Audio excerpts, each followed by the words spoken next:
When a journalist mocked Barron Trump at a charity gala, no one expected his calm response to steal the show. The ballroom at the Fairmont Grand Hotel was nothing short of breathtaking. Crystal chandeliers shimmered above rows of elegantly dressed attendees, their quiet hum of conversation adding to the grandeur of the annual charity gala. Among the crowd were some of the nation's most influential figures, business moguls, actors, and journalists, all gathered to support a foundation dedicated to helping underprivileged youth. The air was alive with energy, yet an undercurrent of anticipation buzzed. As the evening's keynote speaker prepared to take the stage, seated toward the back, in a less conspicuous corner, was Barron Trump, at just 18 years old. His tall frame and stoic demeanor made him stand out, though not intentionally. He had been invited by a family friend. A quiet gesture meant to introduce him to a different circle.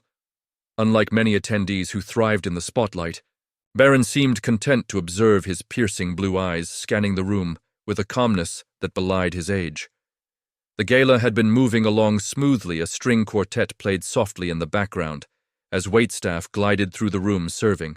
Delicate hors d'oeuvres and champagne conversations were warm, and laughter rippled through the crowd.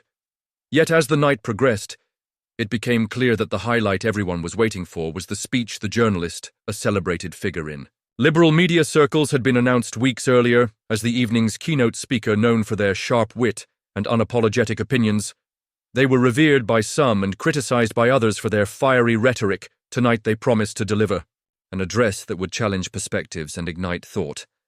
But as the MC introduced the journalist, there was a noticeable shift in the atmosphere. Conversations quieted, glasses were set down, and all eyes turned to the stage. Barron, too, leaned back slightly in his chair, his expression unreadable. The journalist stepped up to the podium, a confident smile spreading across their face. Dressed impeccably in a sleek black suit, they exuded charisma. The audience responded with polite applause. But there was an edge of expectation. Would they push boundaries tonight, as they so often did? What no one anticipated was how much. But as the spotlight illuminated the stage and the journalist began to speak, the evening's elegance would soon give way to a tension that no one in the room would forget. The journalists began with ease, their tone conversational and laced with charm. They joked about the city's infamous traffic and shared a light-hearted anecdote about a past gala mishap involving a toppled champagne tower. Laughter rippled through the audience, breaking some of the initial tension for a moment. It felt like any other high-profile event, polished, predictable, and harmless. But soon their tone shifted. What started as general commentary on politics and culture veered toward a more pointed critique. They referenced well-known political figures, poking fun at their quirks and missteps. Each jab drew chuckles and nods from parts of the crowd, but others exchanged glances, their smiles tightening. Then the focus landed squarely on Donald Trump. Well, we can't talk about the state of the world without mentioning the man who made orange the new black, the journalist quipped, drawing scattered laughter. Love him or hate him, you have to admit, he's the gift that keeps on giving for people like me. The crowd's response was mixed. Some laughed openly, while others shifted uncomfortably in their seats. Barron, sitting quietly at his table, remained still, his expression unreadable. If the journalists noticed his presence, they didn't let on. At least, not yet. The jokes kept coming, each one sharper than the last. The journalist moved on to Trump's policies, his tweets, even his public appearances. The laughter began to thin out, replaced by a growing sense of unease among the attendees. But the journalist wasn't finished, and of course, they said, pausing for effect, we can't forget his most overlooked legacy. The next generation. Let's talk about Barron. A collective gasp rippled through the room. Heads turned toward Barron, who sat motionless, his face now the center of attention. The journalist's tone remained playful, but the words carried a sting. Imagine growing up in a golden tower surrounded by marble, everything, and your dad tweeting about Kofi. While the rest of us are just trying to survive Monday mornings, that must have been character building. The attempt at humor fell flat. Some in the crowd chuckled nervously, but most sat in stunned silence. The spotlight of the moment, unasked for and unwelcome, had landed squarely on Barron, but instead of crumbling under the weight of the moment, Barron remained calm, his composure unshaken. What he would do next, however, would leave the entire room reeling. The room seemed to hold its breath, All eyes were on Barron Trump. A young man thrust into the spotlight without warning. The journalist's words lingered in the air, heavy and cutting, as the crowd waited for his reaction. But Barron didn't flinch. He didn't shift in his chair or glance around nervously. Instead, he sat perfectly still, his expression calm but unreadable. His hands resting lightly on the edge of the table. The silence grew louder. With each passing second, a few people exchanged uneasy glances, their discomfort palpable. Even the journalists seemed to notice the tension, their confident smirk faltering ever so slightly as they glanced toward Barron's table. Perhaps they had expected a laugh, or even a dismissive shrug, anything but this quiet defiance. Barron's stillness wasn't born of indifference. It was something else entirely. His presence, understated, yet commanding, seemed to grow as the moment stretched on the room, which moments earlier had been buzzing with conversation and laughter, was now unnervingly quiet. It was as if everyone, even those who had chuckled at the jokes, suddenly realized the weight of what had been said. His silence wasn't just a lack of words. It was a statement in itself. It said, "I hear you, I see you, and I am not moved." A murmur broke the silence as someone near the stage whispered to their companion. The journalist cleared their throat, attempting to regain control of the moment. "Tough crowd," they muttered into the microphone, forcing a laugh that no one echoed. The tension was thick, wrapping around the room like an invisible fog. And then Barron moved slowly, deliberately. He pushed back his chair and stood the soft scrape. If the chair legs against the floor was the only sound in the room, at just over 6 feet tall. He was an imposing figure, his height matched by an aura of unexpected maturity. He looked out at the crowd, his gaze sweeping the room before settling on. The journalist Barron didn't need to speak yet. His presence alone commanded attention, silencing even the faint whispers at the back of the room. He stepped away from his table and walked toward the stage. Each step measured his posture straight and unwavering.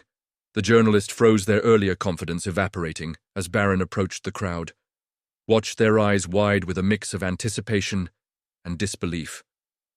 No one knew what he would say or do, but one thing was certain. This young man was about to own the moment. But when Barron reached the edge of the stage and finally spoke, his words were nothing. Anyone could have anticipated, as Barron reached the edge of the stage, the crowd's collective gaze followed him. The tension in the air was almost tangible, every second feeling like an eternity. He stopped a few feet away from the podium, standing tall and composed with a voice steady and deliberate. He spoke his words, cutting through the silence like a blade. "Thank you for your insight." He began, his tone calm but firm. His choice of words caught the journalist and the audience off guard. There was no anger, no trace of indignation, only an eerie sense of control that seemed far beyond his years.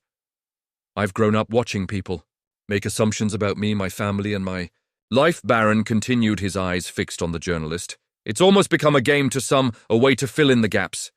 When you don't know the full story, and I get it, we're public figures. It comes with the territory." The room was silent, captivated by the clarity and maturity in his voice. Even those who had quietly laughed at the earlier jokes now sat motionless, their expressions tinged with unease. "But there's something important that often gets overlooked," Barron said, his tone shifting slightly, and subtle intensity building, behind every headline, behind every punchline. "There's a human being, someone with their own struggles, their own dreams, and their own story. You may think you know me because of who my father is, but you don't, not really."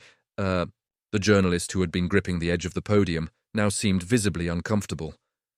Barron's words weren't an attack. They were a mirror reflecting back the weight of what had just occurred. "What I've learned," Barron said, pausing for a moment, "is that respect doesn't have to be earned. It should be given freely, especially when you don't know someone's story." A ripple of murmurs ran through the crowd, but Barron wasn't finished. He turned slightly, addressing the audience now as much as the journalist. "We live in a time where it's easy to tear each other down," he said, his voice steady but filled with quiet conviction. "Words have power. They can hurt or they can heal. They can divide or they can unite.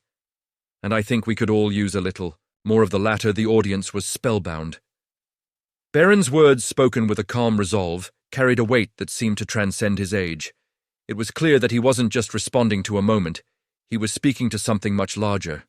Something. Universal Barron took a step back, his gaze once again locking with the journalists. "I hope this gives you something to think about," he said softly. There was no malice in his voice, only a quiet strength that left the room in awe. He turned and began, walking back to his seat, the soft clicks of his shoes on the polished floor. The only sound in the stunned silence. No one moved, no one spoke, even the journalist stood frozen. Their earlier bravado completely dissolved. But as Barron sat down and the applause began to build. The real impact of his words would echo far beyond that room. The applause started as a hesitant clap from somewhere near the front of the room. But it grew quickly, spreading through the crowd like wildfire within moments. The entire ballroom was on its feet, erupting into a thunderous standing ovation. Some clapped with admiration, others with a sense of redemption for the awkwardness that had hung in the air just minutes earlier. The journalist still standing at the podium attempted to muster a smile, but it was clear the moment no longer belonged to them. Barron, seated back at his table, didn't react to the applause. He remained composed, offering only a polite nod to the attendees around him. It wasn't humility or shyness. It was the quiet assurance of someone who had said exactly what needed to be said within hours. Snippets of the moment began flooding. Social media attendees had discreetly recorded Barron's speech on their phones, and the footage was now spreading like wildfire. Tweets, Instagram stories, and TikTok clips captured the essence of the evening, with captions ranging from admiration for Barron's composure to critiques of the journalist's misplaced humor. "Barron Trump just schooled an entire room on class and respect," read one viral tweet. Another post shared by a prominent celebrity in attendance stated, "No matter what you think of his family, this young man just gave us all something to think about." News outlets picked up the story the next morning. Some praised Barron for his maturity, calling it a defining moment. For someone who had spent much of his life in the shadow of public scrutiny. Others debated the ethics of the journalist's remarks, questioning whether public figures, especially young ones, should ever be fair game for such commentary. The journalist, for their part, issued a statement. The following day, comedy and commentary are powerful tools, but they must. Words carry weight and must be used with care. Last night I overstepped a boundary, and I offered my apology to Barron Trump for my comments. However, not everyone readily accepted my remorse. The incident ignited fiery debates across talk shows, podcasts, and online platforms. Some saw Barron's speech as a crucial call for civility in an increasingly divided society, while others viewed it as a powerful reminder that even public figures deserve basic human respect. For Barron, however, the media storm seemed insignificant. He quietly resumed his daily routine, handling the situation with the same composed demeanor he had displayed at the gala. Those close to him remarked that he barely acknowledged the controversy, focusing instead on his studies and personal interests. But while Barron moved forward, the lessons from that night lingered, sparking discussions that extended far beyond the ballroom. As the uproar gradually faded, news cycles shifted to other stories, yet the impact of that evening endured. Around dinner tables, in classrooms, and across workplaces, people dissected the moment, not just for its drama, but for the deeper messages it conveyed. Barron's calm and measured response resonated in an era dominated by outrage and impulsive reactions. His ability to address the situation with grace and perspective stood out as a rare and refreshing example. Many found themselves reflecting, how often do we pause before responding? How frequently do we choose words that uplift rather than harm? For some, the incident served as a wake-up call, exposing how easily people can dehumanize others in the name of humor, politics, or entertainment. The journalist's remarks underscored the immense power of words, not just to amuse but also to wound. Parents used the moment to teach their children valuable lessons, and educators incorporated Barron's speech into classroom discussions on respect, empathy, and handling conflict with dignity. Teachers praised his composed response, encouraging students to think critically about their own communication choices. Yet, the most profound effect of that night was its ability to momentarily bridge ideological divides. people from varying political backgrounds and walks of life found common ground in their admiration for Barron's maturity. It was no longer about his last name or his father's legacy. It was about a young man demonstrating that, even in the face of public scrutiny, respect and empathy still matter. By choosing dignity over retaliation, Barron reminded everyone, watching, both in the room and beyond, that rising above conflict is always a choice. No matter how divisive or heated a situation becomes, there is power in restraint, in responding with integrity. As discussions continued, one message stood out. Words can harm, but they can also heal. Each of us has a choice in how we wield them. In the end, Barron's response did more than preserve his own dignity.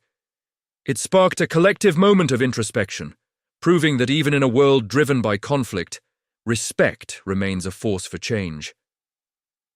Let his example serve as a reminder to us all. Choose your words wisely.